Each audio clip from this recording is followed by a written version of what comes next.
All right, this is Alpal, here with another episode of Surviving Vangenerately, and my guest today is Marsha Hovey. Thanks for having me. Thank you for having me.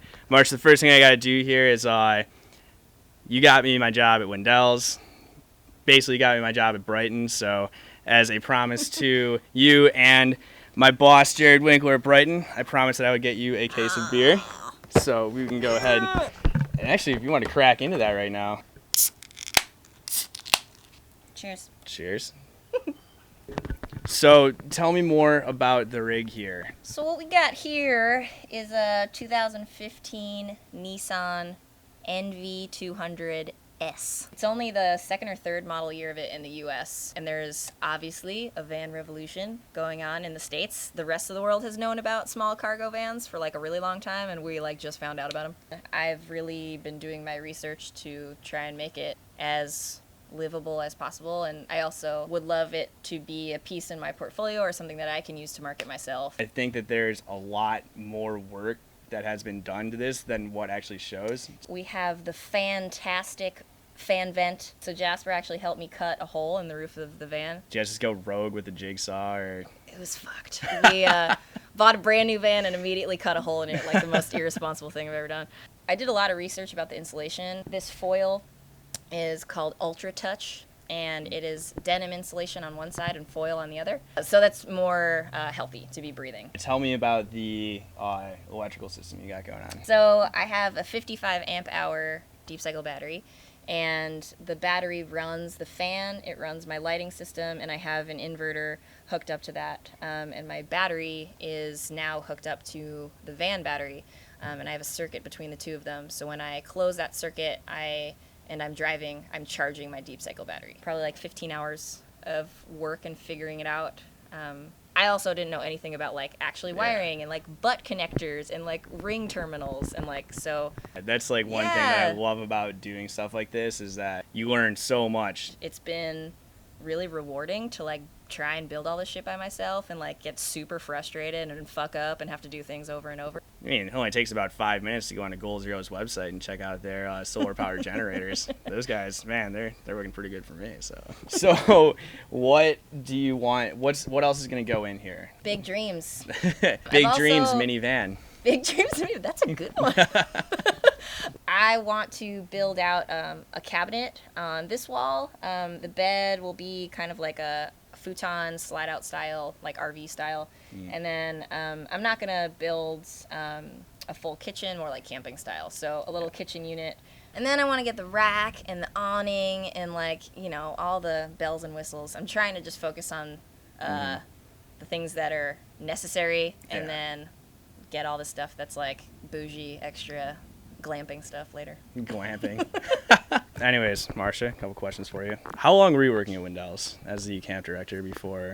I was at Windell's for a total of 4 years, and I guess I was full director mode for 2 of those years, but I was year-round for 4 years, so I think that's equivalent to like 20 summers or something. What made you sort of decide to leave that position and pursue what you're doing now? Those types of jobs, you need to be extremely excited, and you need to give up your life and know that it's going to be the best times and the worst times. And I had all that, and I'd experienced all of it, and I just didn't think that I needed to be there anymore. It was the best. It was like the best times, but I was ready for a new chapter. In a couple weeks, my lease is up in Portland, and my job will be ending, and I will be full-time on the road in this van. I really miss working in the snowboard and skateboard worlds, and that perfect job isn't there yet, or I haven't found it. I decided that I need to go work on my portfolio and go do things that are exciting to me and try and make myself more marketable to the industry that I want to be in again. I want to take some actual time off. I'm like many people, you're like go from high school to college to using your degree right away, and I don't think it's ever really stressed on us that maybe you should stop for a second and think about what it is that you want to do.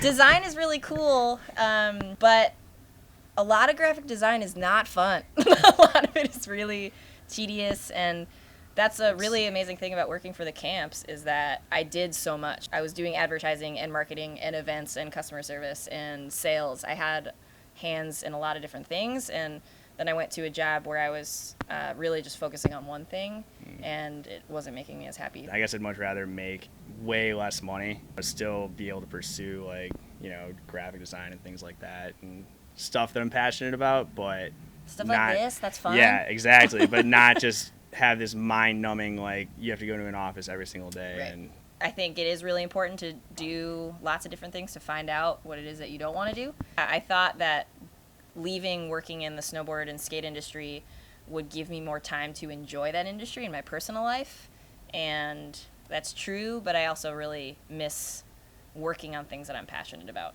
At the end of the day, for me, it was if the subject matter isn't really, really exciting, then I am not as motivated. Jasper, your boyfriend, works for Evergreen Skateparks with Richie Conklin. Yep. And they have been going around the country building parks. Basically, you and Jasper are going to travel around in the van, go to all the destinations they're building at, and then you're just going to do freelance design while he's building parks. So going and traveling and being with them on the road is really fun, and it's really cool to go to places that have nothing to do with snow. It's a really cool change of pace to just go to these random places and meet these people and be in these communities and skateboard. And the last 2 years I really got into skateboarding. I never skateboarded before, and it's really fun and way more accessible than snowboarding. So I kind of fell out of love with snowboarding for like a minute, and I think I'm going to go be a snowbird and run away from the snow. I hope that I can inspire some other people to get this van and live out of it. And who needs to buy a house, right? Marsha, thank you so much for sitting down with me. I really appreciate it. Yeah. You are literally living every snowboard bum's dream. I hope that all of your adventures go perfectly. And well, actually, you know what? That's a lie. I hope that all of your adventures have some quirks in them and that you learn from them and it helps you build your van experience even better. Amen. True that. Thanks again.